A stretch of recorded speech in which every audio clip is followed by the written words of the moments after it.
Hello दोस्तों, आपके YouTube channel job सीक्योर zone में आप सभी का स्वागत है। तो आइए आज हम हिस्ट्री का एक और टॉपिक लेके आए हैं। 1885 से लेके 1920 तक के जितने भी इम्पोर्टेंट क्रांतिकारी घटनाएं हुई थी उनके बारे में हम इस वीडियो में कवर करेंगे। वीडियो थोड़ा लंबा होगा तो आप लोग अंत तक बनिए और वीडियो में जो भी कमियां हैं आप कमेंट में ज़रूर बताइए ताकि उसको अगले वीडियो में कमियों को दूर किया जाए। तो चलिए शुरू करते हैं। 1885 से लेके 1920 तक के जितने भी घटनाएं थी, क्रांतिकारी घटनाएं, उनको देखेंगे। ठीक है, दिख रहा है ना? चलिए, तो पहला घटना था, पहला स्टार्टिंग करते हैं कि व्यायाम मंडल से कि व्यायाम मंडल की स्थापना कब हुई थी। पहला क्वेश्चन तो ये आता है कि व्यायाम मंडल की स्थापना कब हुई थी। तो इसकी स्थापना हुई थी 1896-97 में। 1896-97 में व्यायाम मंडल की स्थापना हुई थी। कहाँ पे? पुणे में। कहाँ पे? पुणे कहाँ पड़ता है? तो पुणे पड़ता है महाराष्ट्र में। व्यायाम मंडल की स्थापना 1896-97 में की गई थी। अब कौन किया था, कौन किए थे? तो इसके संस्थापक कौन थे? तो चापेकर बंधु। कौन थे? चापेकर बंधु इसके संस्थापक थे।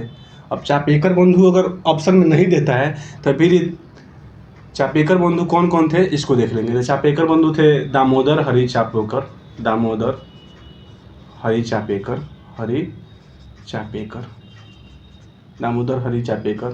फिर बालकृष्ण हरि चापेकर, फिर थे बालभद्र हरि चापेकर, या फिर इन्हीं का नाम था वासुदेव। क्या नाम था? वासुदेव हरि चापेकर। यहाँ तो कोई ऑप्शन नहीं कि व्यायाम मंडल की स्थापना 1896-97 में पुणे में की गई थी। ठीक है, अब कौन कौन किए थे? तो चापेकर बंधु। अगर चापेकर बंधु ऑप्शन में नहीं दे रहा तो दामोदर हरि चापेकर, बालकृष्ण हरि चापेकर, उसके बाद से वासुदेव हरि चापेकर। ठीक है, ये तीनों ने मिल करके व्यायाम मंडल की स्थापना किए थे पुणे में। अब क्या हुआ कि उसी समय पुणे के प्लेग अधिकारी, उसी समय पुणे में क्या हो गया? प्लेग फैल गया। क्या हो गया? प्लेग फैल गया। जब प्लेग फैल गया तो यहाँ के जो अधिकारी थे प्लेग के ऊपर कोई काम नहीं कर रहे थे। प्लेग को रोकने के लिए कोई भी काम नहीं कर रहे थे। तो प्लेग फैल गया पुणे में, तो प्लेग अधिकारी वो प्लेग को रोकने के लिए कोई भी काम नहीं कर रहे थे। प्लेग अधिकारी कौन कौन थे? 2 प्लेग अधिकारी यहाँ थे। प्लेग अधिकारी एक था रैड और एक था आयस्ट। जब ये प्लेग को रोकने के लिए कोई काम नहीं किए तो ये क्या किए? तीनों भाइयों ने, चापेकर बंधुओं ने एक योजना बनाई और कहा कि इन दोनों की क्या कर दी जाए? हत्या कर दी जाए। तो क्या करते हैं? तीनों मिल करके इनकी क्या कर देते हैं? हत्या कर देते हैं। अब जब हत्या कर देते हैं तो ब्रिटिश ईस्ट इंडिया कंपनी के जितने भी सैनिक थे निकलते हैं इनको पकड़ने के लिए। ठीक है, तो दामोदर हरि चापेकर, बालकृष्ण चापेकर और वासुदेव चापेकर को पकड़ा जाता है। लेकिन इनमें से केवल दामोदर हरि चापेकर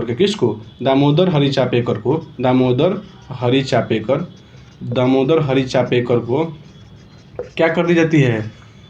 दामोदर हरि चापेकर को फांसी दे दी जाती है।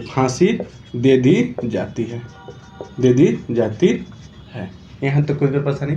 अब इसमें से जो भी क्वेश्चन में पूछेगा तो यहाँ से कैसे क्वेश्चन पूछता है कि व्यायाम मंडल की स्थापना कब हुई थी? तो 1896-97 में। कहाँ पे हुई थी? तो पुणे यानी कि महाराष्ट्र में। कौन किया था? तो चापेकर बंधु। अगर चापेकर बंधु नहीं देगा तो तीनों में से कोई देगा तो आप उसको टिक करेंगे।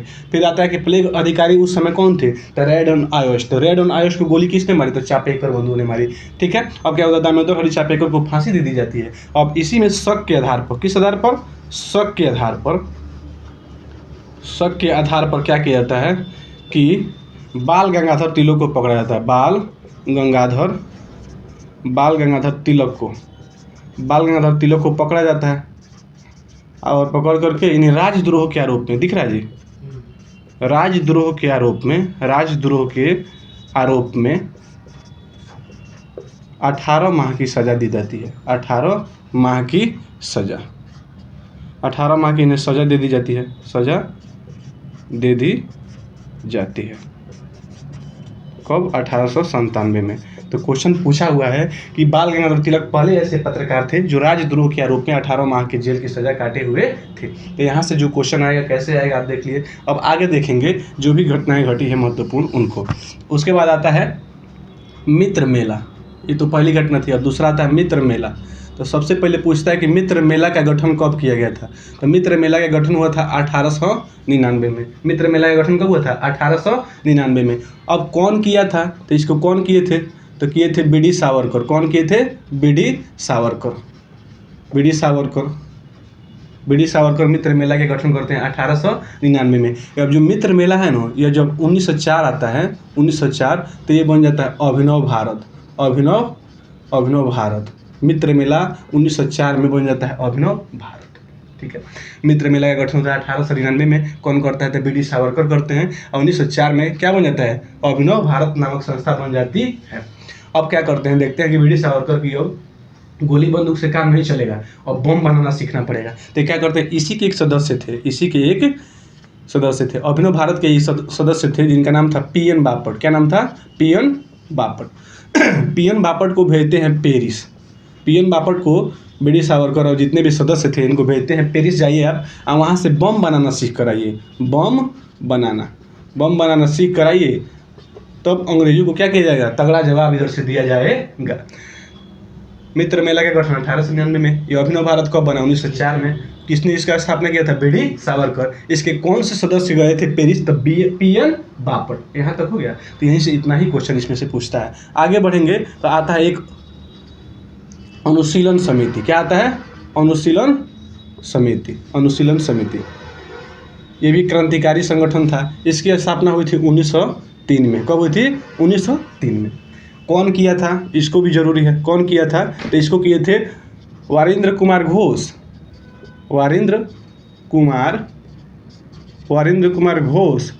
प्लस भूपेंद्र कुमार दत्त।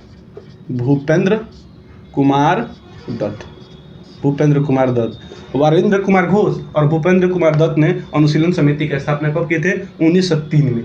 कहाँ पे किए थे? तो कोलकाता में। कहाँ? कोलकाता में। ठीक है, कहाँ किए थे? कौन किए थे? यहाँ तक हो गया। अब क्या होता है कि ये क्या करते हैं, ये भेजते हैं पी एन बापट को। तो अनुशीलन समिति के सदस्य भी कहते हैं कि हम लोग भी क्या करेंगे? हेमचंद्र दास कानूनगो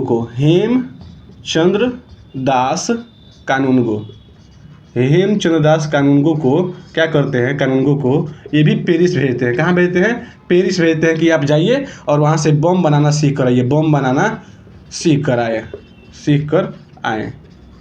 तो यहाँ क्या होता है कि हेमचंद्र दास कानूनगो पेरिस जाते हैं और बम बनाना सीख कर आते हैं। अब यहाँ कंफ्यूजन होता है कि किस पार्टी से कौन गए थे। तो हेमचंद्र दास कानूनगो गए थे अनुशीलन समिति से थे, आप पी एन बापट गए थे जो कि अभिनव भारत संस्था से थे। तो यहाँ थोड़ा सा आप लोग ध्यान दीजिएगा। तो जब पेरिस गए ना, तो वहीं एक रूसी क्रांतिकारी था। कौन था? रूसी क्रांतिकारी जिसका नाम था सर फ्रांसिस्को।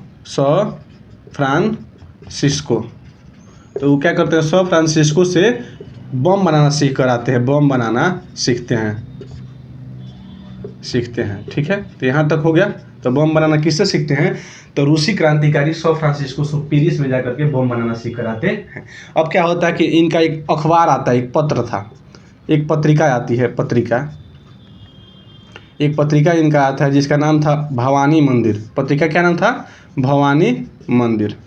भवानी मंदिर इनकी प्रथम पत्रिका थी जिसका नाम था भवानी मंदिर। ठीक है, इनका लक्ष्य क्या था? लक्ष्य जो अनुशीलन समिति था ना, इसका लक्ष्य था खून का बदला खून। क्या था? खून का बदला खून। तो ये भी क्वेश्चन पूछता है कि किस समिति का प्रमुख लक्ष्य था कि खून का बदला खून। अगर अंग्रेज हमारे भारतीयों को मारेंगे तो हम भी उनको नहीं छोड़ेंगे। तो किस पार्टी का था? अनुशीलन समिति का था। लक्ष्य था खून का बदला खून। इनका एक पत्रिका था जिसका नाम था भवानी मंदिर। तो क्वेश्चन पूछता है कि भवानी मंदिर को किसने लिखा था या किसने छापा था? तो वारिंद्र कुमार घोष और भूपेंद्र कुमार दत्त ने। फिर पूछेगा कि भवानी मंदिर किस संस्था की पत्रिका थी? तो अनुशीलन समिति की पत्रिका थी। ठीक है, इसमें एक बहुत अच्छा स्टेटमेंट था भवानी मंदिर में। कहा गया कि जितने भी क्रांतिकारी हैं ना, क्रांतिकारी जितने भी हैं ना, क्या करे? वो राजनीतिक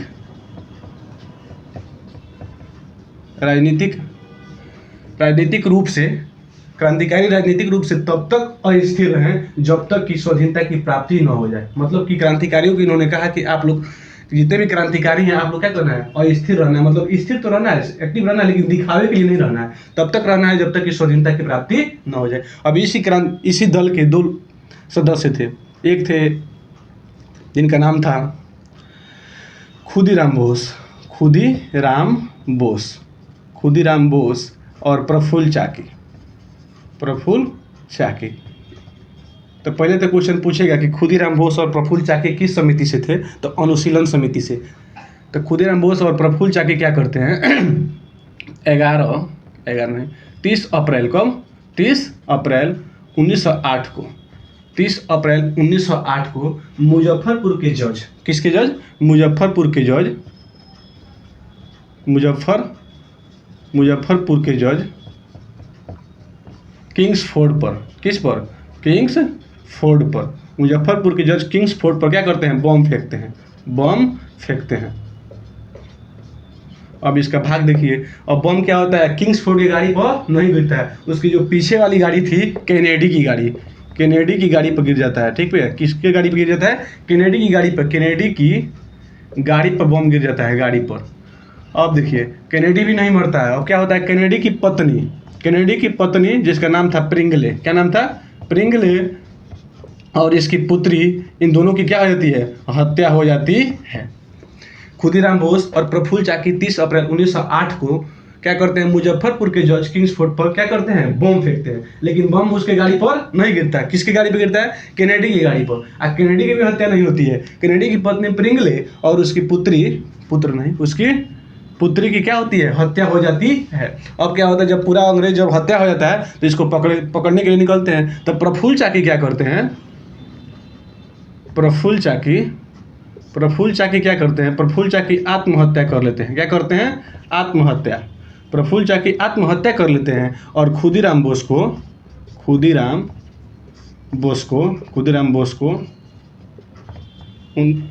अगस्त 1908 को मुजफ्फरपुर की जेल में क्या की जाती है, फांसी दे दी जाती है, फांसी दे दी जाती है। इतना समझे। तो अनुशीलन समिति का स्थापना 1903 में हुआ था। वीरेंद्र कुमार बोस और भूपेंद्र कुमार दत्त के द्वारा किया गया था। कहाँ हुआ था, तो कोलकाता में। इसमें हेमचंद दास कानूनगो को पेरिस भेजा जाता है बम बनाने के सीखने के लिए। वहीं रूसी क्रांतिकारी एक आया होता है जिसका नाम था सौ फ्रांसिस्को, उससे वो बम बनाना सीखते हैं। इसकी एक पहली पत्रिका थी जिसका नाम था भवानी मंदिर। इसका लक्ष्य था कि खून का बदला खून। फिर खुदीराम बोस और प्रफुल्ल चाकी जो कि अनुशीलन समिति से थे। तो क्वेश्चन पूछता है खुदीराम बोस और प्रफुल्ल चाकी किस समिति से थे, तो अनुशीलन समिति से थे। ये कहाँ जाते हैं, तो 30 अप्रैल 1908 को मुजफ्फरपुर के जो किंग्सफोर्ड पर बम फेंकते हैं, लेकिन बम गलती से कैनेडी की गाड़ी पर गिर जाता है और कैनेडी की पत्नी प्रिंगले और उसकी पुत्री की हत्या हो जाती है, जिसके लिए अब अंग्रेज निकलते हैं इनको पकड़ने के लिए। तो प्रफुल्ल चाकी आत्महत्या कर लेते हैं और खुदीराम बोस को 11 अगस्त 1908 को मुजफ्फरपुर के जेल में फांसी दे दी जाती है। जब इनको फांसी दी गई थी ना, तो इनका पूछता है कि एज कितना था, उम्र कितना था, तो 18 वर्ष से कम था, 18 वर्ष से भी कम था, 18 वर्ष से भी कम उम्र में उनको फांसी अंग्रेजों ने दे दिया। समझ रहे हैं ना। अब आगे जो भी घटनाएं हैं इसको देखा जाएगा। यहाँ तक क्लियर, मिटाएं इसको। चलिए, इसी में गर्मी है, तगड़ा वाला गर्मी है, मिटाएं। अब आगे जो घटनाएं हुई हैं उसको देखते हैं। अब देखेंगे हम लोग 1905 में बंगाल विभाजन को, ठीक है। फिर बंगाल विभाजन के बाद देखेंगे हम लोग मुस्लिम लीग की स्थापना। उसके बाद से देखेंगे अलीपुर कांड। फिर से देखेंगे जो भी क्रमवाइज घटनाएं हुई हैं उनको देखते चलेंगे। तो शुरू करते हैं। बंगाल विभाजन। बंगाल विभाजन, तो सबसे पहले क्वेश्चन आता है कि बंगाल विभाजन की घोषणा कब हुई थी। बंगाल विभाजन की घोषणा कब हुई थी, तो घोषणा हुई थी 20 जुलाई 1905 को बंगाल विभाजन की घोषणा की जाती है। कौन करता है, तो कर्जन करता है। कर्जन कहता है कि 20 जुलाई को घोषणा करता है कि बंगाल को अब 2 प्रांतों में बांट दिया जाएगा, एक होगा पूर्वी बंगाल, एक होगा पश्चिमी बंगाल। तो घोषणा कौन करता है, कर्जन। वो इस समय क्या था, वायसराय था। उस समय वायसराय था भारत का, वायसराय, ठीक है। तो कर्जन उस समय वायसराय था जब बंगाल विभाजन हो रहा था। और घोषणा कब होती है, 20 जुलाई 1905 को। जब बंगाल विभाजन की घोषणा होती है तो पूरे बंगाल में अफरा तफरी मच जाता है। वहीं पे क्या होता है, स्वदेशी आंदोलन की मांग उठती है। स्वदेशी आंदोलन की मांग उठती है। स्वदेशी आंदोलन की मांग उठती है कब, तो 7 अगस्त 7 अगस्त 1905 को कहाँ पे? कोलकाता के टाउन हॉल में, कोलकाता के टाउन हॉल में, टाउन हॉल में। तो ये भी क्वेश्चन पूछता है कि स्वदेशी आंदोलन की मांग कब उठी थी? तो 7 अगस्त 1905 को। कहाँ पे? तो कोलकाता के टाउन हॉल में, कोलकाता के टाउन हॉल में। एक एक पॉइंट आप देखिएगा। 7 अगस्त 1905 को स्वदेशी आंदोलन की मांग उठती है कोलकाता के टाउन हॉल में। घोषणा कब होता है? 20 जुलाई 1905 को। अब जब घोषणा हो गया तो लागू कब होता है? ये भी पूछता है कि बंगाल विभाजन कब लागू हो गया? तो लागू होता है कब? 16 अक्टूबर 1905 को। 16 अक्टूबर 1905 को बंगाल विभाजन क्या होता है? लागू हो जाता है। जब लागू हो जाता है तो बंगाल को 2 प्रांतों में बांट दिया जाता है। एक होता है पूर्वी बंगाल, एक होता है पूर्वी बंगाल, और एक होता है पश्चिमी बंगाल, एक होता है पश्चिमी बंगाल, एक होता है पूर्वी बंगाल, एक होता है पश्चिमी बंगाल। तो पूर्वी बंगाल की जो राजधानी थी ना, पूर्वी बंगाल की राजधानी, ये भी कई बार पूछा हुआ है कि पूर्वी बंगाल की राजधानी कहाँ थी? तो पूर्वी बंगाल की राजधानी थी ढाका। ठीक है, उस समय तो बांग्लादेश था नहीं, तो पूर्वी बंगाल की राजधानी थी ढाका और पश्चिमी बंगाल की राजधानी थी कोलकाता। कहाँ थी? कोलकाता। यहाँ तक समझे आप लोग? पूर्वी बंगाल और पश्चिमी बंगाल में 2 भागों में बंगाल को बांट दिया जाता है। तो पूर्वी बंगाल की राजधानी थी कोलकाता, ढाका, और पश्चिमी बंगाल की राजधानी थी कोलकाता। अब क्या आता है? भले विभाजन हो गया था, कर्जन ने कहा कि जो विभाजन है हम क्या किस रूप में कर रहे हैं? प्रशासनिक रूप से। यानी कि बंगाल इतना बड़ा है ना कि यहाँ प्रशासन करना संभव नहीं है, तो इसीलिए हम बंगाल को 2 भागों में बांट रहे हैं। ये एक कारण था, कर्जन का कहना था। लेकिन मेन कारण क्या था? मुख्य कारण था भारतीयों के द्वारा ये जो है ना फूट डालो और नीति करो का शासन कर रहा है। यानी कि सोच रहा है कि जहाँ पे ज़्यादा इकट्ठा है, जहाँ से क्रांतिकारी घटनाएं पनप रही हैं, उसी को 2 भागों में जब बांट दिया जाएगा हिंदू मुस्लिम करके, तो क्या होगी? जितने भी क्रांतिकारी घटनाएं हैं नहीं हो पाएंगी, जिससे हम लोग को यहाँ शासन करने में सहूलियत होगी। इसका मेन कारण था कर्जन का कि यही चाहता था कि फूट डालो और नीति करो। इसी कारण से क्या करता है? बंगाल को 2 भागों में बांट देता है। जब बंगाल में 2 भागों में बांट देता है तो देखिए अब दोनों क्या करते हैं? पूर्वी बंगाल और पश्चिम बंगाल के लोग एक दूसरे की कलाइयों में राखी बांधते हैं। क्या करते हैं? रक्षाबंधन मनाते हैं, रक्षाबंधन मनाते हैं, रक्षाबंधन मनाते हैं। एक दूसरे की कलाइयों में राखी बांधते हैं और कहते हैं, नारा रहता है इसमें। ये भी पूछता है कि नारा क्या था? तो नारा था कि बंगाल विभाजन नहीं चाहिए, बंगाल विभाजन नहीं चाहिए। नारा देते हैं कि बंगाल विभाजन नहीं चाहिए। और एक और नारा था कि बंगाल एक है, बंगाल एक है। तो सीधे क्वेश्चन पूछता है कि बंगाल विभाजन नहीं चाहिए कब नारा दिया गया था? 1905 बंगाल विभाजन के समय। बंगाल एक है नारा किसका था? उसी समय बंगाल विभाजन के समय नारा आता है कि बंगाल विभाजन नहीं चाहिए, बंगाल एक है। यहाँ तक कोई परेशानी?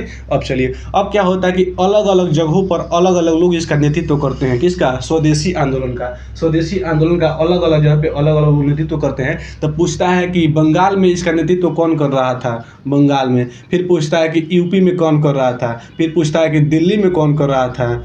फिर पूछता है कि महाराष्ट्र में कौन कर रहा था? महाराष्ट्र में कौन कर रहा था? फिर पूछता है कि महाराष्ट्र के बाद से पूछता है कि पंजाब में कौन कर रहा था? पंजाब में। और उसके बाद से पूछता है कि आंध्र के डेल्टा इलाकों में, आंध्र के डेल्टा इलाकों में, डेल्टा इलाकों में। फिर पूछता है कि मद्रास से कौन कर रहा था? ये सब क्वेश्चन पूछा हुआ है। ठीक है, तो बंगाल से कौन कर रहा था? बिपिन चंद्रपाल। कौन कर रहे थे? बिपिन चंद्रपाल। बिपिन चंद्रपाल कर रहे थे बंगाल से। किसका नेतृत्व? स्वदेशी आंदोलन का नेतृत्व बंगाल से कर रहे थे बिपिन चंद्रपाल। यूपी से कर रहे थे अजीत सिंह। यूपी से कौन कर रहे थे? अजीत सिंह। यूपी से कर रहे थे अजीत सिंह। और दिल्ली से कर रहे थे सैयद हैदर रजा, सैयद हैदर रजा। और महाराष्ट्र से कर रहे थे बाल गंगाधर तिलक, बाल गंगाधर तिलक कर रहे थे महाराष्ट्र से। और पंजाब से कर रहे थे लाला लाजपत राय, लाला लाजपत राय कर रहे थे पंजाब से। और आंध्र के डेल्टा इलाकों में क्वेश्चन पूछा हुआ है कि आंध्र के डेल्टा इलाकों में स्वदेशी आंदोलन को किस नाम से जानते हैं? तो वंदे मातरम आंदोलन। वंदे किस नाम से? वंदे मातरम आंदोलन। वंदे मातरम आंदोलन के नाम से आंध्र के डेल्टा इलाकों में इसको जाना जाता है। फिर पूछता है मद्रास में स्वदेशी आंदोलन का नेतृत्व कौन कर रहा था? तो चिदम्बरम। कौन? चिदम्बरम पिल्लई। चिदम्बरम पिल्लई जी कर रहे थे। चिदम्बरम पिल्लई कई बार बोलिएगा ना तो याद हो जाएगा। बंगाल से बिपिन चंद्र पाल, बंगाल से बिपिन चंद्र पाल, यूपी से अजीत सिंह, यूपी से अजीत सिंह, दिल्ली से हैदर रजा, सैयद हैदर रजा। फिर पूछता है महाराष्ट्र से तो बाल गंगाधर तिलक। फिर पूछता है पंजाब से लाला लाजपत राय, पंजाब से लाला लाजपत राय। आंध्र के डेल्टा इलाकों में इसे किस नाम से जानते थे? तो वंदे मातरम आंदोलन, वंदे मातरम आंदोलन। अब मद्रास से कर रहे थे चिदम्बरम पिल्ले, मद्रास से चिदम्बरम पिल्ले। ये क्वेश्चन यहाँ से ऐसे पूछ रहा है आजकल, पहले तो ये पूछ रहा था। इसमें आपको 3 डेट याद रखना है कि 20 जुलाई 1905 को घोषणा होती है, स्वदेशी आंदोलन की मांग होता है 7 अगस्त 1905 को, और लागू होता है 16 अक्टूबर 1905 को। उसके बाद ये घटनाएं आपको याद रखना है। अब क्या होता है, जब ये सब घटनाएं घट रही थी तो पूछता है कि पूरी घटनाओं को कौन कवरेज कर रहा था, उस समय न्यूज एंकर वहाँ पे कौन था, ठीक है, पत्रकार कौन था? तो पत्रकार कौन था उस समय? ब्रिटिश पत्रकार था उस समय, ब्रिटिश पत्रकार उस समय था, ब्रिटिश पत्रकार था नेविल्सन, ब्रिटिश पत्रकार उस समय नेविल्सन था। ये भी क्वेश्चन पूछा हुआ है यूपी पीसीएस में कि जब बंगाल का विभाजन हो रहा था तो उस समय जितने भी घटनाएं थी उसको कवरेज कौन कर रहा था? तो एक ब्रिटिश पत्रकार था जिसका नाम था नेविल्सन, वही इसका क्या कर रहा था? कवरेज कर रहा था, ठीक है। अब पूछता है कि चलिए बताइए कि इसी समय बहिष्कार आंदोलन चलाया गया। कौन सा आंदोलन? बहिष्कार आंदोलन, बहिष्कार आंदोलन। तो पूछता है कि बहिष्कार आंदोलन चलाया गया तो इसमें क्या किया गया? जितने भी विदेशी वस्त्र थे ना उनको जलाया गया, विदेशी वस्त्रों को जलाया गया, तो वही हो गया बहिष्कार आंदोलन। तो पूछा हुआ क्वेश्चन है कि बहिष्कार आंदोलन शब्द जो है ना कहाँ से लिया गया है? बहिष्कार आंदोलन शब्द कहाँ से लिया गया है? तो ये लिया गया है कृष्ण कुमार मित्र के, कृष्ण कुमार थे, कृष्ण कुमार मित्र के पत्र संजीवनी से। कहाँ से? संजीवनी से। तो ये भी क्वेश्चन पूछता है कि संजीवनी किसकी पुस्तक है? तो कृष्ण कुमार मित्र की है, ठीक है। तो इसी में सबसे पहले बहिष्कार आंदोलन शब्द की बात की गई थी, ठीक है। अब पूछता है कि अब क्या हुआ, इसके प्रचार प्रसार करने के लिए बंगाल विभाजन जो है ना, स्वदेशी आंदोलन का प्रचार प्रसार करने के लिए स्वदेश बांधव समिति क्या बनाया गया?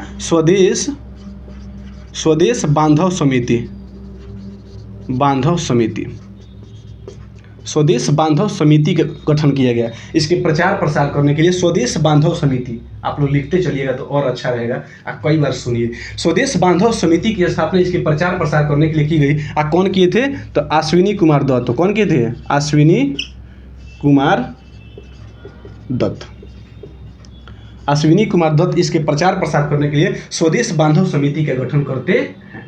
यहाँ तक हो गया। तब पूछता है कि जो बंगाल विभाजन था ना, तो स्वदेशी आंदोलन चलाया गया, उसका प्रमुख नेता कौन था? तो प्रमुख नेता कौन था? इसमें प्रमुख नेता थे बिपिन चंद्र पाल। प्रमुख कौन थे? बिपिन चंद्र पाल थे। तो इन्हें बंगाल टाइगर के नाम से जाना जाता है। किस नाम से? बंगाल टाइगर के नाम से जाना जाता है बिपिन चंद्र पाल को। बंगाल टाइगर के नाम से जाना जाता है बिपिन चंद्र पाल को। यही प्रमुख नेता थे इसमें क्या, ठीक है। उसके बाद से पूछता है लाला लाजपत राय को किस नाम से जाना जाता है? तो पंजाब केसरी के नाम से। किस नाम से? पंजाब केसरी के नाम से जाना जाता है लाला लाजपत राय को। अब बंगाल टाइगर के नाम से बिपिन चंद्र पाल जी को जाना जाता है। ये जितनी घटनाएं थी बंगाल विभाजन से, अगर क्वेश्चन आएगा तो आपको जरूर यकीनन हमको लग रहा है कि यहाँ से बनेगा। अब आगे देखेंगे हम लोग। 1905 हो गया, अब 1906 मुस्लिम लीग के गठन के बारे में। यहाँ मिटाइए इसको, 2 दिन तो पता नहीं, चलिए मिटाते हैं। स्क्रीनशॉट लेते रहिएगा आप लोग। चलिए मिटाते हैं इसको। अब देखेंगे मुस्लिम लीग के बारे में। उसके बाद से देखेंगे हम लोग कामागाटा मारू घटना। जितने भी इंपॉर्टेंट घटनाएं हैं उसको हम इस वीडियो में कवर करेंगे। बस आप लोग देखते रहिए और कमेंट जरूर करते रहिए कि कैसा लग रहा है आपको वीडियो, ठीक है। अब देखते हैं हम लोग मुस्लिम लीग के गठन। मुस्लिम लीग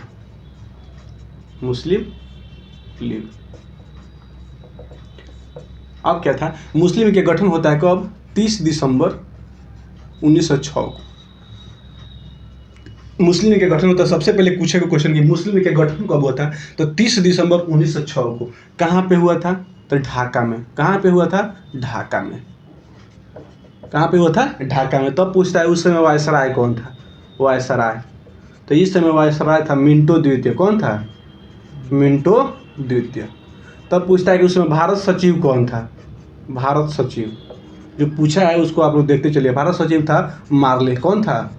मार्ले। तो वही जब 1909 में दोनों मिलकर के एक संशोधन किए लाए थे, मार्ले मिंटो सुधार।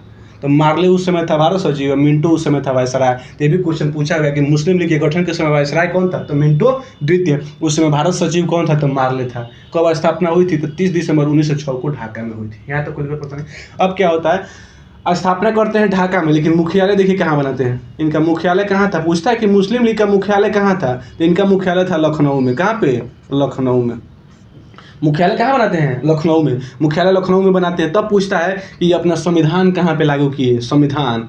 संविधान मान लीजिए अब मुस्लिम लीग को कैसे चलाया जाए, तो इसके लिए इन्होंने संविधान बनाया। तो संविधान कहाँ पे बनाए, कहाँ पे, तो बनाते हैं कराची में। कहाँ पे, कराची में।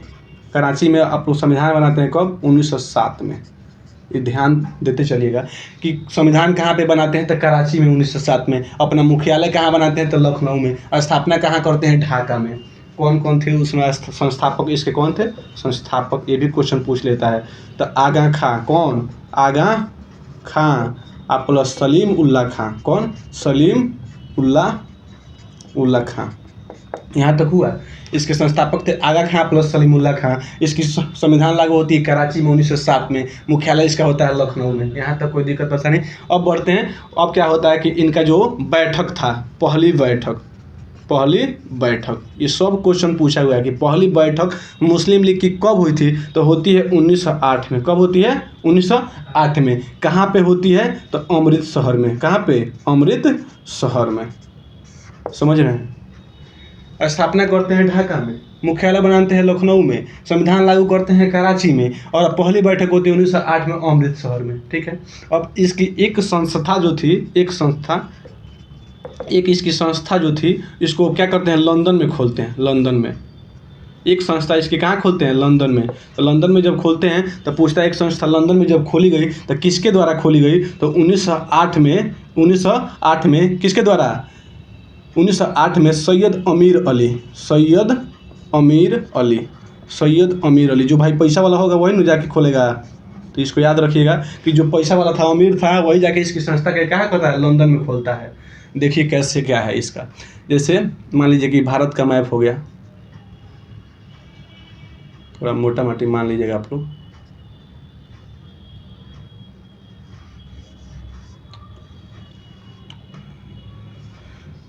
ये भारत का मान लीजिए कि मैप हो गया। उस समय ये भी पाकिस्तान जो था ना, इस समय अपने ही में था। तो यह स्थापना करते हैं यहाँ पे। ठीक है। यहाँ पे यह स्थापना करते हैं ढाका में। यहाँ पे पड़ता है ढाका, तो ढाका में स्थापना करते हैं। यहाँ पड़ता है यूपी, तो यूपी का ये है लखनऊ। लखनऊ में क्या करते हैं, लखनऊ में अपनी मुख्यालय बनाते हैं। फिर लखनऊ से आ जाते हैं ये कराची। कहाँ आते हैं, कराची में। ये पाकिस्तान है तो ये हो गया कराची। तो कराची में क्या करते हैं, अपना संविधान लागू करते हैं। क्या करते हैं, अपना संविधान लागू करते हैं। और उसके बाद आइए तो यहाँ पंजाब पड़ता है, तो पंजाब के अमृतसर में अपनी पहली बैठक करते हैं। पहली बैठक तो देख रहे हैं। इनका स्थापना करते हैं ढाका में, मुख्यालय बनाते हैं लखनऊ में, संविधान लागू करते हैं कराची में, अब पहली बैठक करते हैं अमृतसर में। तो ये था मुस्लिम लीग के बारे में जितनी घटनाएं थी उसके बारे में। ठीक है। ये तो 1906 हो गया। फिर 1907 में चलते हैं। कहाँ चलते हैं जी, 1907 में। तो अब 1907 में जो इंपॉर्टेंट घटनाएं हुई हैं उनको देखेंगे एक बार।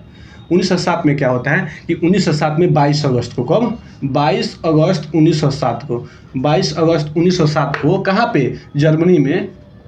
22 अगस्त 1907 को जर्मनी के स्टुटगार्ड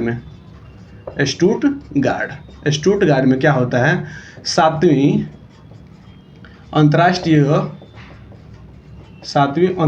कांग्रेस की बैठक होती है। 7वीं अंतर्राष्ट्रीय कांग्रेस की बैठक। ये ध्यान से देखिएगा, पहले पूछता था कहाँ पे हुआ था, तो जर्मनी के स्टुटगार्ड में। और पूछ रहा है ना कि अंतर्राष्ट्रीय कांग्रेस की कौनवीं बैठक थी, तो 7वीं बैठक थी। कौनवीं बैठक थी, 7वीं। 22 अगस्त 1907 को जर्मनी के स्टुटगार्ड में 7वीं अंतर्राष्ट्रीय कांग्रेस की बैठक होती है। उसमें क्या करते हैं, मैडम भीखाजी कामा, कौन, मैडम भीखाजी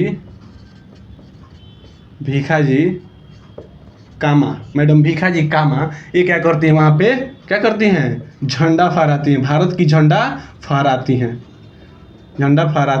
हैं। ये पहली ऐसी घटना थी जब विदेशी धरती पर भारत का झंडा फहरा था। ठीक है। यहाँ तक दिक्कत परेशानी। तो पूछता है कि भारत विदेशी धरती पर पहली झंडा फहराने वाली भारत की कौन थी? तो मैडम भीखाजी कामा, मैडम भीखाजी कामा। कब? तो 22 अगस्त 1907 को। कहाँ पे? तो जर्मनी के स्टुटगार्ड में। उस समय क्या हो रहा था? तो अंतर्राष्ट्रीय कांग्रेस की बैठक हो रही थी। फिर पूछ रहा है कौन सी बैठक हो रही थी? तो 7वीं बैठक हो रही थी। अब क्या है, जब इन्होंने झंडा फहराया तो बनता है कि मैडम भीखाजी कामा आखिरकार कौन थी? तो ये थी दादा भाई नौरोजी की, दादा भाई नौरोजी की निजी सचिव थी। क्या थी? निजी सचिव। दादा भाई नौरोजी की निजी सचिव थी कौन? मैडम भीखाजी कामा। इन्हें क्या कहा जाता है? इनका उपनाम है, उपनाम क्रांतिकारियों की माता। क्या नाम है इनका? क्रांतिकारियों की माता। क्रांतिकारियों की माता के नाम से किया जाता है, क्रांतिकारियों की माता के नाम से जाना जाता है मैडम भीखाजी कामा को। तो यहाँ जो भी क्वेश्चन बनेंगे आप जरूर इसको बनाइएगा, ठीक है। फिर आती है आगे की घटनाएं 1908। क्या आता है? 1908, मई 1908 अलीपुर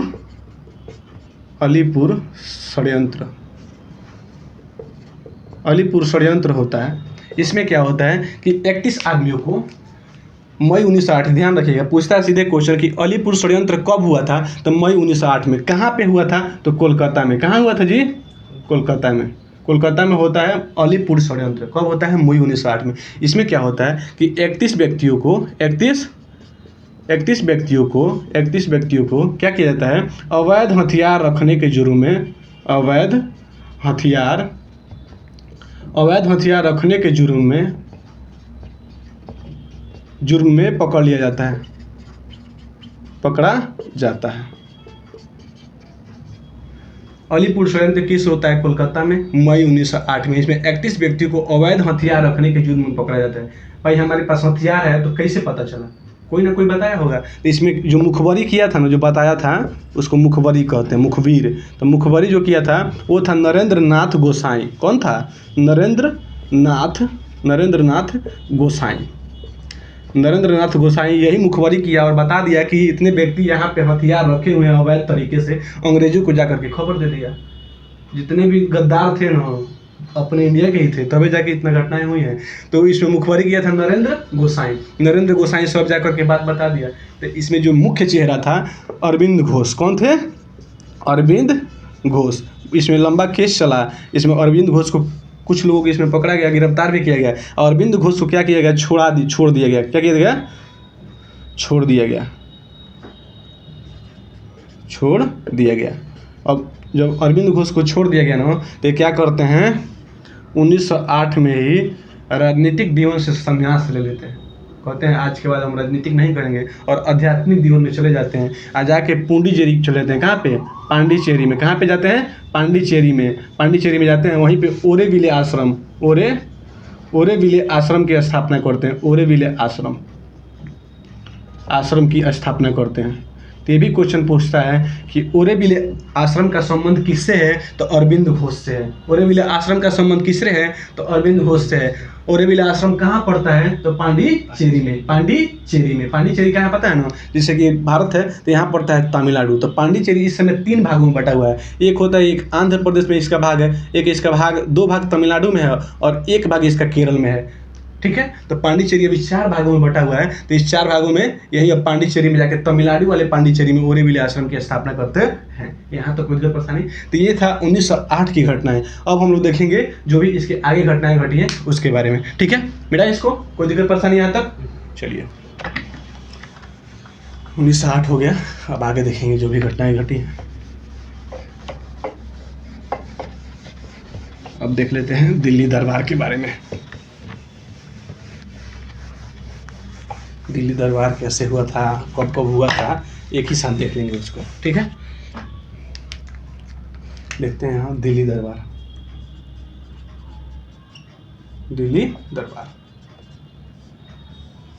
अब तक 3 बार दिल्ली दरबार लग चुका है। कितना बार? 3 बार। तो ये भी क्वेश्चन पूछता है कि दिल्ली दरबार अब तक कितना बार लगा है? तो 3 बार लगा है। पहली बार लगा था 1877 में। कब लगा था?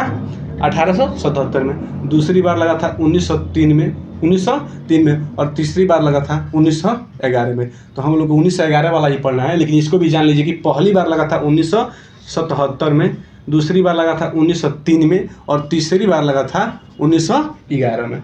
तो 1877 में जब लगा था तो पूछता है उस समय वायसराय कौन था, वायसराय कौन था। तो इस समय वायसराय था लिटन। कौन था जी? लिटन था, लिटन। तब पूछता है 1903 में वायसराय कौन था। तो इस समय था कर्जन। कौन था? कर्जन था। तब पूछता है कि 1911 के समय वायसराय कौन था। हार्डिंग द्वितीय था। कौन था?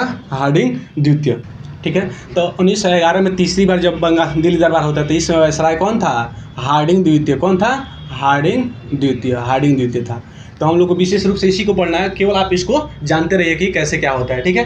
थोड़ा इसको कमाई को सटा गया तो चलिए। तो हार्डिंग द्वितीय था इस समय। अब इसमें क्या होता है कि दिल्ली दरबार क्यों होता है? इस समय था कि जॉर्ज पंचम प्लस इसकी पत्नी थी मेरी। अरे मेरी नहीं, उसकी ही है लेकिन इसका नाम था मेरी। ठीक है। मेरी इसकी जब लाइट तो कट जा रहा है भाई साहब, क्या किया जाए। तो इसकी पत्नी थी मेरी।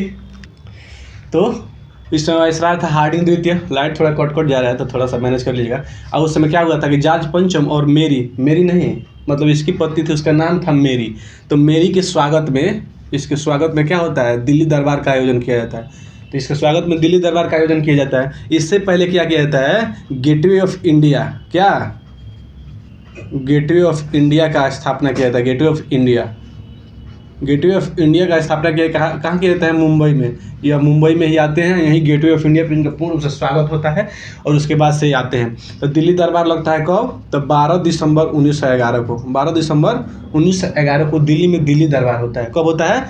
12 दिसंबर 1911 को दिल्ली दरबार होता है। तो ये भी क्वेश्चन पूछा है कि दिल्ली दरबार कब लगा था। तो 12 दिसंबर 1911 को दिल्ली दरबार लगता है। अब क्या होता है इसमें कि जॉर्ज पंचम और मेरी की खूब विरोध होता है, खूब विरोध किया जाता है। चारों तरफ इसका हंगामा होता है। पूरा भारत में क्या होता है? पूरा भारत में ही इसका विरोध किया जाता है दिल्ली दरबार का। तब क्या करता है जॉर्ज पंचम? यहाँ घोषणा करता है। घोषणा क्या करता है कि अब भारत की राजधानी दिल्ली से, अब भारत की राजधानी कोलकाता से, कहाँ से? कोलकाता से कहाँ कर दी जाएगी? दिल्ली स्थानांतरित कर दी जाएगी। ये घोषणा करता है कब? 1911 में घोषणा करता है कि भारत की राजधानी कोलकाता से कहाँ कर दी जाएगी? दिल्ली कर दी जाएगी। इससे पहले भारत की राजधानी 1774 से लेके 1911 तक भारत की राजधानी कहाँ थी? भारत की राजधानी थी कोलकाता में। लेकिन 1912 में कब? 1 अप्रैल 1912 से भारत की राजधानी कहाँ पड़ जाती है? दिल्ली हो जाती है। अब आगे क्वेश्चन पूछता है कि दिल्ली को राजधानी बनाया गया तो किस समिति के सिफारिश पर बनाया गया। तो समिति कौन थी जिसने कहा था कि नहीं अब कलकत्ता से हटा के राजधानी को दिल्ली बनाया जाए। तो समिति कौन थी? तो समिति थी अरुडले समिति। कौन थी? अरुडले समिति के सिफारिश पर ही कलकत्ता से राजधानी को दिल्ली स्थानांतरित कर दिया गया था। जब इतनी घटनाएं हो जाती है उसमें एक नया घटना और हो जाता है। क्या होता है? एक अलग प्रांत बना दिया जाता है। अलग प्रांत, कलकत्ता से एक अलग प्रांत की गठन किया जाता था जिसका नाम था बिहार। क्या नाम होता है? बिहार। एक अलग प्रांत का गठन किया जाता है जिसका नाम था बिहार। तो बिहार का औपचारिक रूप से गठन कब किया जाता है? औपचारिक रूप से, तो पूछा हुआ क्वेश्चन है कि औपचारिक रूप से बिहार का गठन कब किया जाता है? तो 22 मार्च, कब? 22 मार्च 1912 को। 22 मार्च 1912 को। इसीलिए 22 मार्च को क्या मनाते हैं हम लोग? बिहार दिवस मनाते हैं। क्या मनाते हैं? बिहार दिवस। बिहार दिवस मनाते हैं कब? 22 मार्च को हम लोग मनाते हैं। तब पूछता है कि विधिवत रूप से बिहार का गठन कब किया था? विधिवत रूप से बिहार का गठन तो किया गया कब? 1 अप्रैल 1912 को बिहार का विधिवत रूप से गठन कर दिया जाता है। तो ये घटनाएं थी दिल्ली दरबार से जो कि हम लोग को ये। तो गेटवे ऑफ इंडिया पड़ता है मुंबई में। थोड़ा सा यहाँ कंफ्यूजन होता है। गेटवे ऑफ इंडिया एक होता है इंडिया गेट। तो इंडिया गेट इसका स्थापना किया जाता है 1911 में। एक होता है इंडिया गेट। क्या होता है? इंडिया गेट, जिसका कहाँ पे है? इंडिया गेट है दिल्ली में। कहाँ पे है? इंडिया गेट है दिल्ली में। इसका स्थापना किया गया था 1921 में। कब किया गया था? 1921 में इसका नींव डाली गई थी। 1931 में जाकर के ये बना था। तो इंडिया गेट है दिल्ली में और गेटवे ऑफ इंडिया है मुंबई में। यहाँ तक हो गया। और जब इतना घटनाएं हो रही थी तो उधर क्या होता है कि 23 दिसंबर 1912 को क्या होता है कि रास बिहारी बोस रास बिहारी बोस और उनके सहयोगी, उनके जितने भी दल के सहयोगी थे, क्या करते हैं कि हार्डिंग पर क्या करते हैं, हार्डिंग पर बम फेंकते हैं, हार्डिंग पर बम फेंकते हैं, हार्डिंग पर बम फेंकते हैं। तो इसको हम लोग किस नाम से जानते हैं, दिल्ली षड्यंत्र के नाम से। किस नाम से, दिल्ली षड्यंत्र के नाम से जानते हैं, नाम से जानते हैं। ये भी क्वेश्चन पूछा हुआ है कि हार्डिंग पर बम कब फेंका गया था। तो पहले तो पूछता था 1912 डेट आप मार देते तो सही होता था, लेकिन अब डेट के साथ 23 दिसंबर 1912 को हार्डिंग पर बम कौन फेंकते हैं, रास बिहारी बोस और उनके सहयोगी। इसमें दिल्ली षड्यंत्र के नाम से भी इसे जाना जाता है। अब इसमें क्या होता है कि 13 लोगों को गिरफ्तार किया जाता है। 13 लोगों को क्या किया जाता है, 13 लोगों को गिरफ्तार किया जाता है। 13 लोगों को गिरफ्तार किया जाता है। 13 लोगों को इसमें गिरफ्तार किया जाता है, जिसमें 4 लोग जो थे ना, जिनका नाम था अमित चंद्र, उसके बाद से अमित चंद्र, अवध बिहारी लाल, फिर बाल मुकुंद और थे बसंत कुमार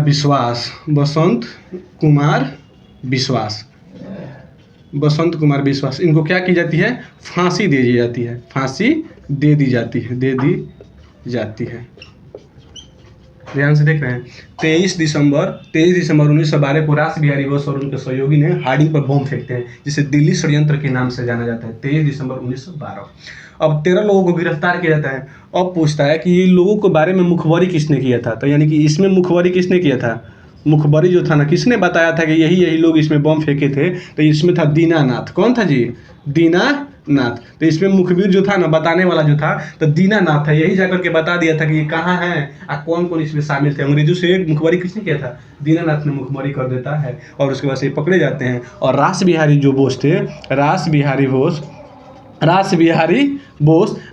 बोस कहाँ चले जाते हैं, यहाँ से चले जाते हैं जापान चले जाते हैं। रास बिहारी बोस यहाँ से के जापान चले जाते हैं। तो ये घटनाएं थी दिल्ली दरबार से। तो दिल्ली दरबार से जो भी क्वेश्चन आएगा आपके जरूर बनेंगे। अब आगे चलते हैं। ये हो गया 1912 तक की घटनाएं। अब चलते हैं 1913। मिटाएं इसको, आप लोग स्क्रीनशॉट लेते रहिएगा। तब 1913 की घटनाएं को देखते हैं कि 1913 में क्या क्या हुआ था। तो सबसे पहले 1913 में गदर पार्टी की स्थापना होती है। किस पार्टी की स्थापना होती है, गदर पार्टी की स्थापना होती है 1913 में। तो गदर पार्टी को देखते हैं। उसके बाद से फिर देखेंगे एक घटना थी कामागाटा मारू की घटना, जो कि 1913 में हुई थी, सितंबर 1914 में। तो पहले देखेंगे हम लोग किसके बारे में, गदर पार्टी।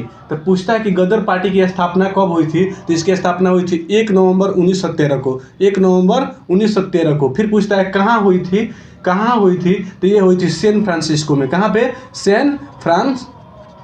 सैन फ्रांसिस्को में हुई थी। सैन फ्रांसिस्को कहाँ पड़ता है जी, तो यूएसए में, यूएसए के पश्चिमी तट पर पड़ता है। ये भी क्वेश्चन पूछा हुआ है। पहले पूछता था कि सैन फ्रांसिस्को कहाँ है, तो यूएसए में है, यूएसए के पश्चिमी तट पर। जैसे मान लीजिए कि यूएसए का नक्शा हो गया, यूएसए का पूरा नक्शा हो गया, तो यूएसए का नक्शा हो गया। तो ये पड़ता है, ये होता है ईस्ट, ये होता है वेस्ट। तो यहाँ पे है सैन फ्रांसिस्को, ठीक है। तो सैन फ्रांसिस्को कहाँ है, पश्चिम। ये भी क्वेश्चन पूछा हुआ है यूपी क्वेश्चन में कि सैन फ्रांसिस्को किस दिशा में पड़ता है यूएसए के, तो पश्चिमी दिशा में। तो सैन फ्रांसिस्को यानी पश्चिमी दिशा में क्या करते हैं, 1 नवंबर 1913 को गदर पार्टी की स्थापना की जाती है। अब कौन करते हैं, ये भी बहुत जरूरी है। तो कौन करते हैं, तो करते हैं लाला हरदयाल। कौन, लाला हरदयाल करते हैं, जो इसके सचिव होते हैं। और इसके जो अध्यक्ष होते हैं, ये भी क्वेश्चन पूछा हुआ है कि अध्यक्ष कौन थे गदर पार्टी के। तो सोहन सिंह भाखना। कौन थे, सोहन सिंह भाखना इसके अध्यक्ष थे। फिर पूछता है इसके कोषाध्यक्ष कौन थे, कोषाध्यक्ष कौन थे। तो इसके कोषाध्यक्ष थे काशीराम। कौन थे, काशीराम। इतना समझे। उसके बाद क्या होता है कि 1 नवंबर 1913 को ही गदर नामक अखबार छपता है। गदर अखबार छापते हैं। किस भाषा में, तो उर्दू भाषा में। किस भाषा में, उर्दू भाषा में। फिर आता है 9 दिसंबर 1911 को फिर क्या करते हैं ये लोग, 1913 को 9 दिसंबर 1913 को ये क्या करते हैं, फिर से गदर अखबार छापते हैं। अब कौन सी भाषा होती है, तो गदर अखबार की भाषा होती है गुरुमुखी भाषा, जो कि पंजाब की एक भाषा है। गुरुमुखी लिपि में उसके बाद से अखबार को छापते हैं, उसके बाद आगे हिंदी और अंग्रेजी में भी छापना शुरू कर देते हैं। तो गदर पार्टी 1 नवंबर 1913 को कहाँ पे, सैन फ्रांसिस्को में। कहाँ पड़ता है? यूएसए में। यूएसए के पश्चिमी तट पे पड़ता है, यानी कि पश्चिमी दिशा में पड़ता है। कौन करते हैं? तो लाला हरदयाल इसके सचिव थे। अध्यक्ष कौन थे? तो सोहन सिंह भाखना इसके अध्यक्ष। कोषाध्यक्ष काशीराम थे। 1 नवंबर को गदर अखबार छपता है, जो कि उर्दू भाषा में होता है। फिर 9 दिसंबर 1913 को गदर अखबार गुरुमुखी लिपि में छपने लगता है। तो इसके अखबार पर क्या छपता था, ये भी पूछता है। अखबार का पहला जो पेज था ना, पहला पेज, उस पर छपता था पहला पेज पे कि अंग्रेजी राज का कच्चा चिट्ठा, अंग्रेजी राज का कच्चा चिट्ठा। तो ये भी पूछा हुआ क्वेश्चन है कि किस अखबार का पहला पेज पर छपता था कि अंग्रेजी राज का कच्चा चिट्ठा, तो गदर अखबार का। यहाँ तक समझे, कोई दिक्कत परेशानी? अब आगे चलेंगे। आगे जो घटनाएं हैं, 1913 हो गया, अब 1914 आते हैं। 1914 में एक घटना है कामागाटा मारू। सबसे पहले आता है कि कामागाटा मारू क्या है, तो एक जहाज है। क्या है जी? एक जहाज है। कामागाटा मारू एक जहाज है, जिसको कौन लिए थे? गुरुदत्त सिंह। कौन? गुरुदत्त सिंह थे। इन्होंने क्या किया कि एक जापानी जहाज है। कौन जहाज है? जापानी जहाज है। ये जापान से एक जहाज लेते हैं जिसका नाम था कामागाटा मारू। अब इसमें क्या होता है कि 351 यात्री को लेकर के ये चले जाते हैं कहाँ पे? जाते हैं ये कनाडा में। तो कनाडा का एक बंदरगाह है वैंकूवर। कौन बंदरगाह? वैंकूवर बंदरगाह। तो जब वैंकूवर बंदरगाह पे जाते हैं तो वहाँ भी अंग्रेज का ही शासन था उस समय कनाडा में। तो वहाँ कनाडा में वैंकूवर बंदरगाह पर जहाज को रुकने नहीं दिया जाता है। तो फिर इस जहाज को कहाँ लेते हैं? वापस फिर लाते हैं भारत, इंडिया। तो वापस लाते हैं कहाँ पे? बजबज नामक बंदरगाह। कहाँ? बजबज नामक बंदरगाह पर लाते हैं। ये कहाँ पड़ता है जी? ये पड़ता है हुगली नदी पर कोलकाता में। हुगली नदी पर कोलकाता में। लिखवाना इसलिए जरूरी है कि पूछा हुआ क्वेश्चन है किस नदी पे है बजबज नामक बंदरगाह, तो हुगली नदी पे। कहाँ पे है? तो कोलकाता में। ठीक है। तब यहाँ जब लाते हैं तो क्या होता है? अंग्रेजों से झड़प हो जाती है। अंग्रेजों से क्या होती है? झड़प होती है। और इस जहाज़ की चेकिंग चलती है। जब चेकिंग चलती है, झड़प होती है, तो इसमें 18 लोगों की क्या हो जाती है? 18 लोगों की मौत हो जाती है। 18 लोगों की मौत हो जाती है। यही है कामागाटा मारू की घटना। समझे? पूछेगा सबसे पहले कि कामागाटा मारू की घटना कब हुई थी, तो 1914 में, सितंबर 1914 में। कब? ये ध्यान रखिएगा, आजकल डेट के साथ मंथ भी जरूरी है। तो सितंबर 1914 में कामागाटा मारू की घटना होती है। फिर पूछता है कामागाटा मारू क्या था? एक जापानी जहाज था। इसको भाड़े पे किसने लिया था? तो गुरुदत्त सिंह ने लिया था। और वो कनाडा के वैंकूवर द्वीप पे गए, वहाँ से वापस जब आए बजबज नामक बंदरगाह हुगली नदी के तट पर कोलकाता में, तो इससे क्या हुआ? अंग्रेजों ने इसका चेकिंग किया और झड़प हो गया। इसमें 18 लोगों की मौत हो गई थी। यहाँ तक कोई दिक्कत परेशानी? ये था 1914 की घटनाएं। अब आगे बढ़ेंगे। 1915 में एक घटना हुआ था अफगानिस्तान में। कहाँ पे?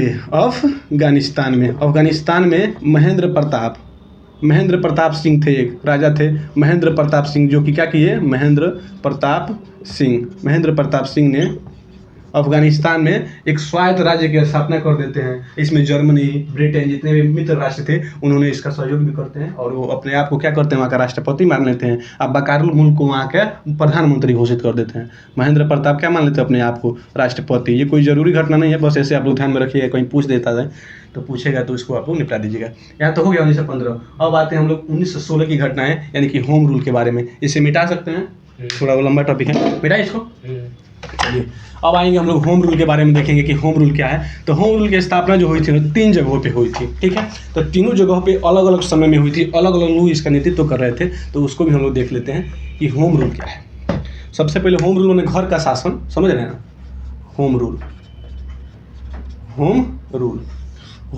3 जगह बना था। होम रूल जो गठन हुआ था ना, इसका गठन 3 जगह पे हुआ था।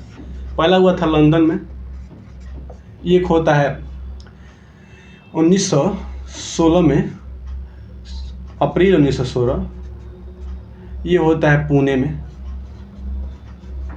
एक होता है 1916, लेकिन ये था सितंबर, ये होता है मद्रास में। मद्रास कहाँ पड़ता है जी? तमिलनाडु, यानी चेन्नई में। ठीक है। ये होता है कब? 1905 में। 1905 में एक लंदन में होम रूल का गठन किया जाता है। एक 1916 अप्रैल 1916 पुणे में होम रूल का गठन किया जाता है। एक सितंबर 1916 मद्रास में होम रूल का गठन किया जाता है। तो यहाँ कौन करते हैं? तो यहाँ करते हैं श्यामजी कृष्ण वर्मा। कौन? श्यामजी कृष्ण वर्मा।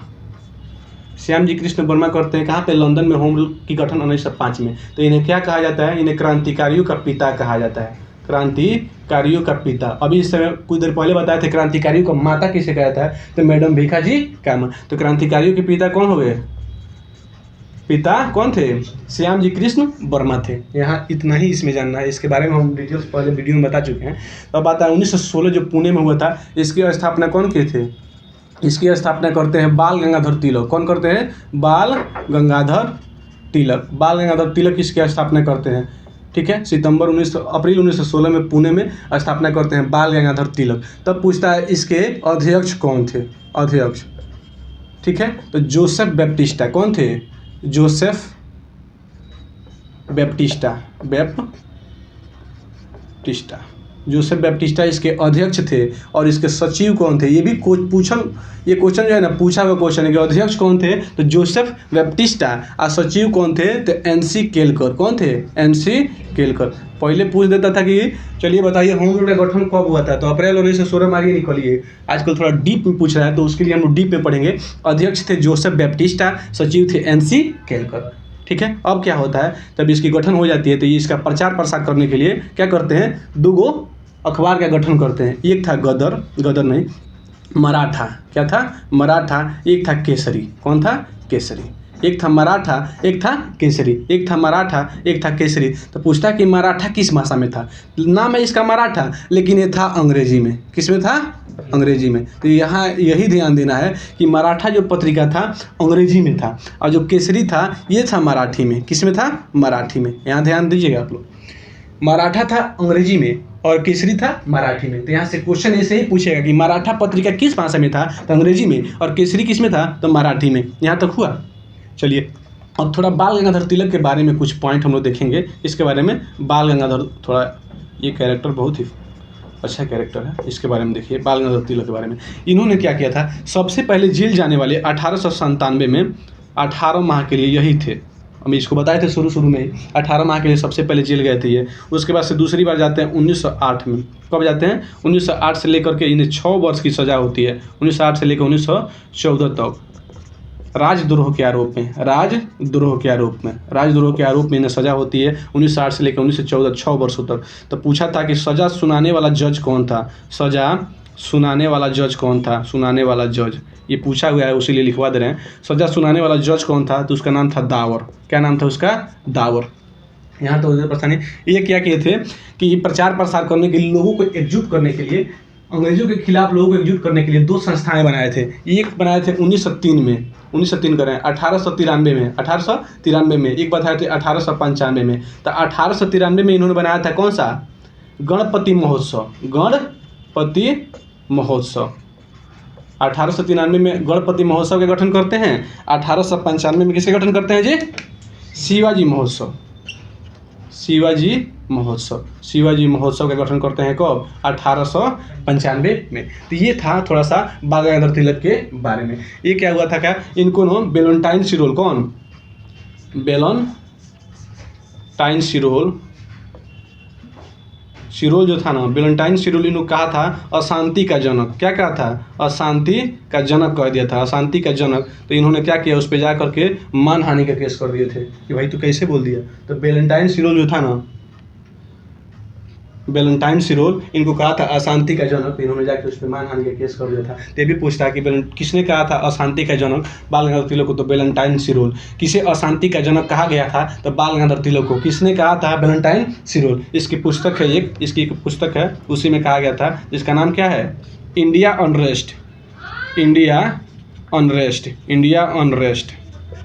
तो पूछता है कि इंडिया अनरेस्ट किसकी पुस्तक है, तो वेलेंटाइन सिरोल को। किसकी पुस्तक है, वेलेंटाइन सिरोल की। यहाँ तक हुआ। ये था हमारा बाल गंगाधर तिलक वाला होम रूल। अब आगे बढ़ेंगे मद्रास वाला जो होम रूल है उसके बारे में। तो मद्रास वाला होम रूल था, इसके जो अध्यक्ष थे, इसकी स्थापना जो की थी वो की थी एनी बेसेंट। कौन की थी, एनी बेसेंट।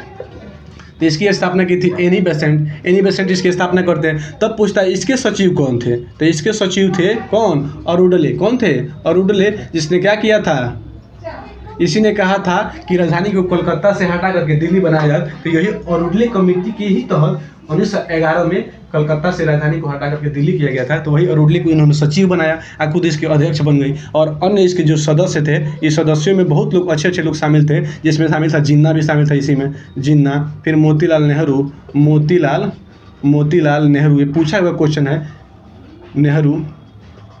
फिर इसमें शामिल थे तेज बहादुर सप्रू, तेज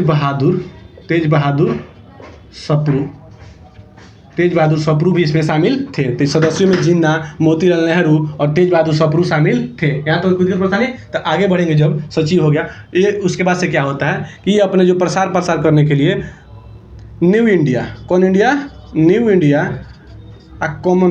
इंडिया और कॉमन बिल नामक पत्रिका का गठन करती हैं। न्यू इंडिया और कॉमन बिल पत्रिका का गठन करती हैं, इसी से इसका प्रचार प्रसार करती है। यहाँ तो कुछ पता नहीं।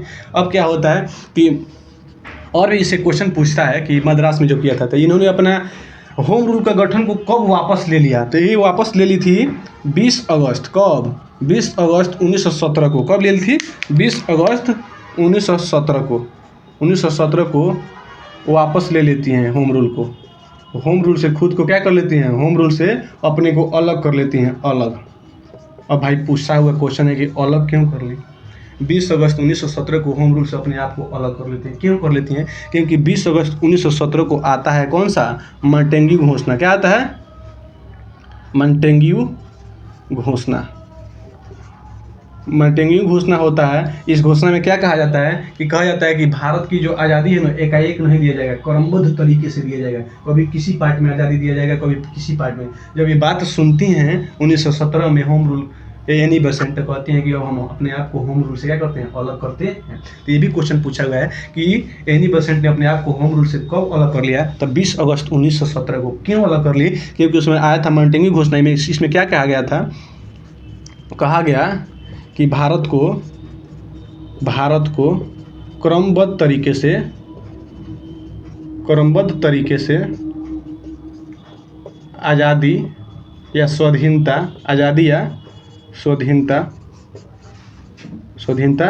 प्राप्त की जाएगी। तो ये भी क्वेश्चन पूछा हुआ है कि मॉन्टेग्यू घोषणा कब आया था? तब 20 अगस्त 1917 को। इसे अगस्त घोषणा भी कहते हैं, क्योंकि अगस्त में आया था, तो इसे अगस्त घोषणा भी कहते हैं। यहाँ तक समझे जी विकास जी? तो इसे अगस्त घोषणा के नाम से भी जाना जाता है। तो वो उसी समय अपने आप को क्या करती हैं? अलग करती हैं। ये क्वेश्चन तो एक बार पूछ दिया था कि कौन सा ऐसा संस्था था जिसने मना कर दिया था अपने होम रूल के अपने सदस्यों को होम रूल में शामिल होने के लिए? तो थे कौन? गोपाल कृष्ण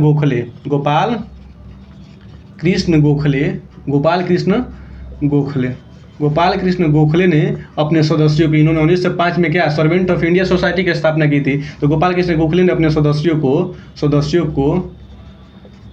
को होम रूल में शामिल होने से मना कर दिया। होम रूल में शामिल होने से मना कर